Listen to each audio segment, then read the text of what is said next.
নমস্কার বন্ধুরা, আশা করি সবাই খুব ভালো আছো।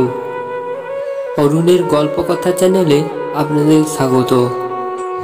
বন্ধুরা, মনে আছে তো সেই ছেলেবেলার রাতগুলো, যখন আমরা দাদু ঠাকুমার পাশে গা ছমছম করা গল্প শুনে ঘুমিয়ে পড়তাম? আজ সেই হারানো শৈশবের দোরগোড়ায় নিয়ে আসতে চলেছি। আজ তোমরা শুনতে চলেছ এমন এক গল্প যেটা তোমাদের মনে করিয়ে দেবে সেই ফেলে আসা দিনগুলোকে, যেখানে ছিল ভয়, রহস্য আর শিহরণ মেশানো আনন্দ। আজ তোমরা শুনতে চলেছ লেখক সুরজিৎ ঘোষের কলমে তারানাথ তান্ত্রিক ও 40 বছর পর। আমাদের আজকের গল্পটি কেমন লাগছে সেটা কিন্তু অবশ্যই কমেন্ট বক্সে কমেন্ট করে জানাবেন। আমাদের আজকের গল্পটি ভালো লাগলে লাইক করবে আর তোমাদের প্রিয়জনের সাথে শেয়ার করবে, যাতে তারাও ফিরে যেতে পারে নিজেদের শৈশবের সেই জাদুকরী সময়। আর হ্যাঁ, আমাদের অরুণের গল্প কথা চ্যানেলটিকে সাবস্ক্রাইব করতে ভুলবেন না। তাহলে চলো আর বেশি দেরি না করে শুরু করছি আজকের উপস্থাপনা। লেখক সুরজিৎ ঘোষের কলমে তারানাথ তান্ত্রিক ও 40 বছর পর, এই 3 নম্বর পর্বে। ঘরের চৌকাঠ গোড়ায় এসে দাঁড়ালেন একজন বৃদ্ধ স্থানীয় প্রবীণ মানুষ। ভেতরে আসতে পারি? আরে বাবা যে, এসো এসো, ভেতরে এসো। চক্রবর্তী মশাই, আপনার সাথে পরিচয় করিয়ে দিই। ইনি হলেন আমাদের পিতা, শ্রী নকুল মিত্র। বাবা এতক্ষণ পিছনের বাগানে ছিলেন, তাই জন্যই আপনার সাথে পরিচয় করাতে পারিনি। প্রভাত বাবুর পিতা নকুল মিত্র মুখে সৌজন্যমূলক হাসি ফুটিয়ে নমস্কারের ভঙ্গিমায় দুটো হাত জড়ো করে ভেতরে ঢুকে আমার মুখোমুখি প্রভাত বাবুর পাশে বসলেন। আমিও প্রতি নমস্কার জানিয়ে দুটো হাত জড়ো করলাম। নকুল মিত্রের বয়স আনুমানিক 70-এর ঊর্ধ্বে, যথেষ্ট প্রবীণ। তার মাথার সাদা লম্বা সুবিন্যস্ত কেশরাশি নেমে এসেছে ঘাড় পর্যন্ত। ভদ্রলোকের চোখে সোনায় বাঁধানো গোল ফ্রেমের চশমা, চশমার ঝাপসা কাচের মধ্যে থেকে উঁকি মারছে একজোড়া চোখ। তবে নকুল দত্তের চোখের মধ্যে মিশে রয়েছে এক নিদারুণ চতুরতা। দক্ষ ব্যবসায়ী মানুষ হওয়ার কারণেই হয়তো নিজের মধ্যে একটা অদ্ভুত গাম্ভীর্যপূর্ণ আভিজাত্যের ভাব নিয়ে সর্বদা থাকেন ভদ্রলোক। তার পরনে দামি ধুতি এবং পাঞ্জাবি। কাঁসার বগিওয়ালা রেকাবি থালার মধ্যে থেকে দুটো মিষ্টান্ন মুখে ভরে ঢকঢক করে বেশ অনেকখানি জল খেয়ে মুখ মুছে আমি নকুল বাবুর দিকে তাকিয়ে বললাম, আচ্ছা নকুল বাবু, আপনার বড় ছেলের মুখ থেকে শুনলাম আপনি নাকি আজ থেকে বহু বছর আগে এই বাড়িটি কিনেছিলেন, অথচ সে কথা নাকি এতদিন পর্যন্ত আপনাদের বাড়ির অনেক সদস্যকেই বলেননি। আপনার যদি আপত্তি না থাকে তাহলে কি আমি এর কারণটা জানতে পারি? আপনি কি কারণে আপনার এই বাড়ির কথা আপনার পরিবারের কোনো সদস্যকেই এতদিন জানাননি? এই বাড়িটির পূর্ববর্তী মালিক কে ছিলেন? কার কাছ থেকে আপনি বাড়িটা কিনেছিলেন? আমাকে একটু দয়া করে বলবেন। দেখুন চক্রবর্তী মশাই, আমি একজন ব্যবসায়ী মানুষ। জীবনে এমন অনেক সিদ্ধান্ত একাকে নিয়েছি, যার জন্য কারোর কাছেই কৈফিয়ত কিংবা জবাবদিহি করতে হয়নি কখনো। আমি একটা বাড়ি কিনেছি, সে কথা যে তৎক্ষণাৎ সকলকে জানাতে হবে তেমনটা তো কোনো মানে নেই। আমি ভেবেছিলাম মৃত্যুর পূর্বে বাড়ির কথা আমি সকলকে বলবো, তাই 7 দিন আগে আমি আমার 3 ছেলেকে ডেকে সবকিছুই বলেছি। আর আপনার দ্বিতীয় প্রশ্নের উত্তর হলো, আমি এই বাড়ি কিনেছিলাম আমারই এক পূর্ব পরিচিত ব্যক্তির কাছ থেকে। তার বেশ কিছু অর্থের প্রয়োজন ছিল, আমি তাকে অর্থ দিয়েছিলাম। বিনিময়ে সে আমাকে এই বাড়িটা ন্যায্য মূল্যে বিক্রি করেছিল। আচ্ছা নকুল বাবু, আমার পরবর্তী প্রশ্ন, আপনি কি কখনো শুনেছিলেন এই বাড়িতে কোনো অস্বাভাবিক ঘটনা ঘটেছে? মানে আমি বলতে চাইছি যে এই বাড়ির কোনো অপঘাতে মৃত্যুর এমন কোনো ঘটনা রয়েছে বা কোনো হত্যা? জানেন? দেখুন, আমি আপনাকে এই প্রশ্নটা করলাম কারণ আপনি এই বাড়িটি বহুদিন আগে কিনেছিলেন। সুতরাং এই বাড়ির অতীত সম্পর্কে যদি কিছু থেকে থাকে তাহলে একমাত্র তা আপনিই জানেন, আপনি ছাড়া অন্য কেউ নয়। না চক্রবর্তী মশাই, আমি সেই রকম কিছু কখনো কোনোদিন শুনিনি। আচ্ছা, বেশ, বুঝলাম। চক্রবর্তী মশাই, আপনি টাকা পয়সা নিয়ে কোনো কিছু ভাববেন না। আপনার দক্ষিণার সামান্যতম অভাব হবে না। আপনি যে পারিশ্রমিক চাইবেন তা আমি মুক্ত হস্তে আপনাকে দেব। আপনি শুধু আমার নাতনিকে বাঁচান এবং এই বাড়ির মধ্যে যে অশুভ কালো ছায়া রয়েছে তাকে চিরতরের মতো শেষ করে দিন। ব্যাস, তাহলেই হবে। এর থেকে আমার আর বেশি কিছু চাওয়া নেই। বৃদ্ধ নকুল মিত্রের বলা কথাগুলোর মধ্যে একটা স্পষ্ট অহংকার মিশেছিল। তার বলা প্রতিটা কথা যেন আমার কানে রীতিমতো বাজলো। তীব্র অপমানিত বোধ করলাম আমি। তৎক্ষণাৎ উঠে দাঁড়িয়ে কঠিন দৃষ্টিতে তাকিয়ে তাকে বললাম, আপনি ভুল করছেন নকুলবাবু। আপনার বিপুল পরিমাণ অর্থ থাকতে পারে, কিন্তু সেই অর্থের প্রতি সামান্যতম লোভ আমার নেই। আমি এখানে এসেছি একমাত্র আমার দায়িত্ব এবং কর্তব্য পালনের জন্য। যে কোনো বিপদগ্রস্ত মানুষকে বিপদ থেকে উদ্ধার করাই আমার কাজ। আমি শুধু সেই কাজটুকুই করতে চাই। দয়া করে ভবিষ্যতে আমার কাছে এই ধরনের কোনো পারিশ্রমিক কিংবা সাম্মানিকের প্রসঙ্গ তুলবেন না। আর একটি বাক্য ব্যয় না করে গম্ভীর মুখে নকুল মিত্র শটাং উঠে দাঁড়িয়ে গটগট করে হাঁটতে হাঁটতে বেরিয়ে গেলেন বৈঠকখানার বাইরে। আমি বুঝতে পারলাম আমার বলা কথাগুলো ভদ্রলোকের একেবারেই মনোপুত হয়নি।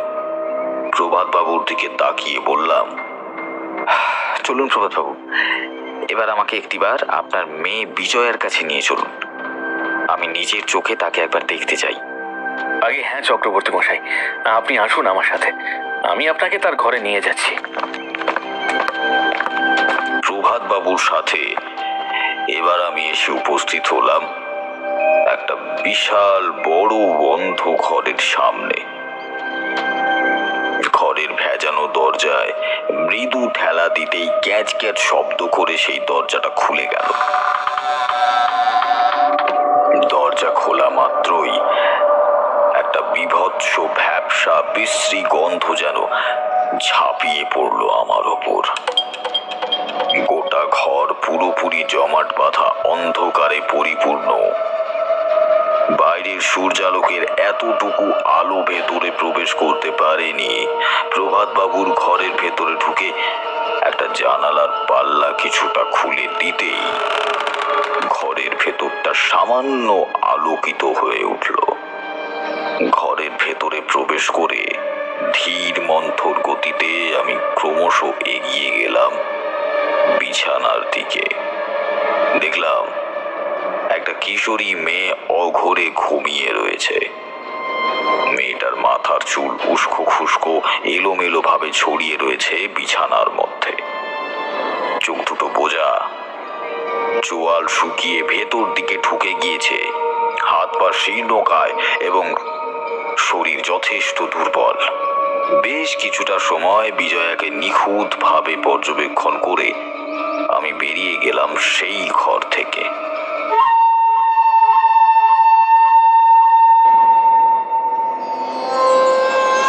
দুপুরের মধ্যাহ্ন ভোজন করে বিছানায় গা এলিয়ে দিতেই কখন যেন ঘুমিয়ে পড়লাম নিজের অজান্তেই।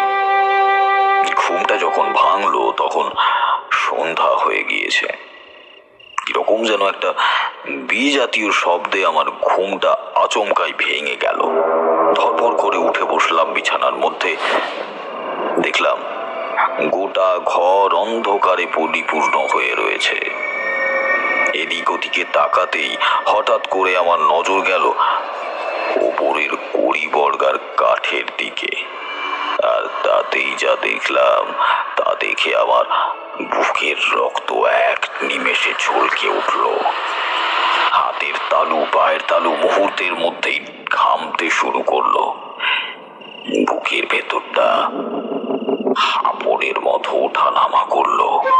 কেন ঠাকুর মশাই, ওপরের দিকে তাকাতেই আপনি কি এমন দৃশ্য দেখলেন যার কারণে আপনার ওই রকম শারীরিক অবস্থা হলো?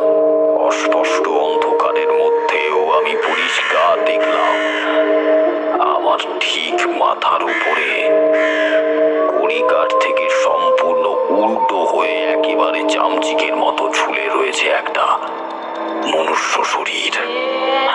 পাদুখানি আকশির মতো কড়ি বর্গার মধ্যে আটকে সে সম্পূর্ণ বিপরীত দিকে ঝুলে রয়েছে। তার পা দুটো ওপরে এবং মাথাটা নিচের দিকে। পরনে তার একখানি নীল জামা, হাত দুটো অস্বাভাবিক রকমের লম্বা, ঘাটটা বাম দিকে বেশ কিছুটা কাত করা, মাথার প্রতিটা চুল যেন এক একটি লকলকে বিষাক্ত সাপের বাচ্চার মতো।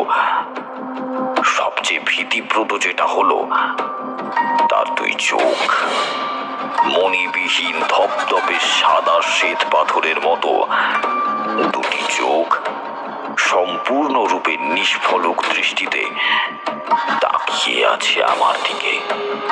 তার চোখের চাহনি মানুষের বুকের হৃদস্পন্দন চিরকালের মতো বন্ধ করে দেবার জন্য যথেষ্ট। আমার গলা পুরোপুরি শুকিয়ে কাঠ হয়ে গেল। আমি যে গাত্র বন্ধন করব সেই ক্ষমতা পর্যন্ত আমার মধ্যে আর অবশিষ্ট নেই। কেবলমাত্র জড় বস্তুর মতো ঠায় বসে রইলাম, ঠক ঠক করে কাঁপতে লাগলাম আমি। কিছুক্ষণ পর বুঝতে পেরেছি আসলে বিজয়া। হ্যাঁ, বিজয়া। সকালবেলায় আমি তাকে দেখেছি। মেয়েটা একই রকম একটা নীল রঙের জামা পরে বিছানায় ঘুমোচ্ছিল। বিজয়ার নামটা মনে আসতেই খিলখিল করে সাক্ষাৎ পিশাচিনীর মতো হেসে উঠল সে।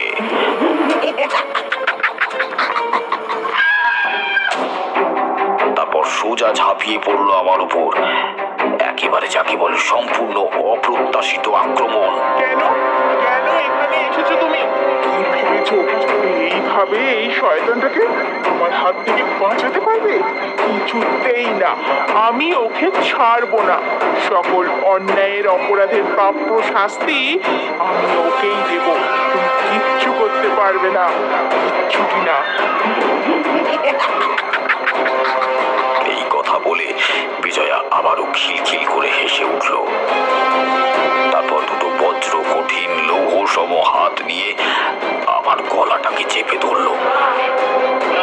দুটো চোখ একেবারে অন্ধকার দেখলাম আমি। দম নিতে ভীষণ কষ্ট হলো। মনে হলো এক্ষুনি শ্বাসরুদ্ধ হয়ে প্রাণ হারাবো এক অশরীরীর কবলে পড়ে। ঠিক সেই সময় আমার বুকের মধ্যে কি যেন একটা অদ্ভুত অনুভূতির তরঙ্গ বয়ে গেল। আমার শরীরের মধ্যে থেকে বিচ্ছুরিত হলো নীল উজ্জ্বল আলোর জ্যোতি। বুকের মধ্যে আবার বল ফিরে এলো আমার। আমি ডান হাতের বৃদ্ধাঙ্গুষ্ঠ শক্ত করে চেপে ধরলাম বিজয়ার মধ্য ললাটে। বজ্র কঠিন কণ্ঠে উচ্চারিত করলাম বিশুদ্ধ বৈদিক ভাষায় মন্ত্র।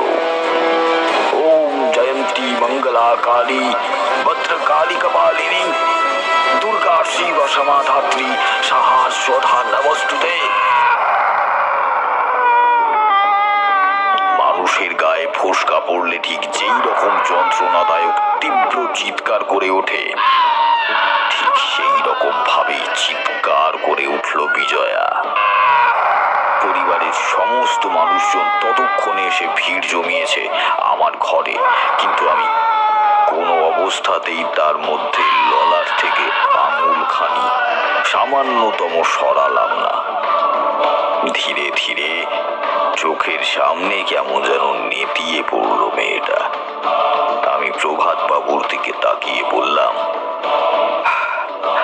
আমি এ ঘরে ঘুমোচ্ছিলাম, হঠাৎ করেই দেখলাম বিজয়া এসে উপস্থিত হয়েছে আমার ঘরে। তবে তার ভেতরে এক অতৃপ্ত আত্মা ভর করেছিল এতক্ষণ যাবৎ। প্রভাত বাবু, আপনি মেয়েকে ঘরের মধ্যে নিয়ে গিয়ে শুয়ে দিন, আর চিন্তার কোনো কারণ নেই।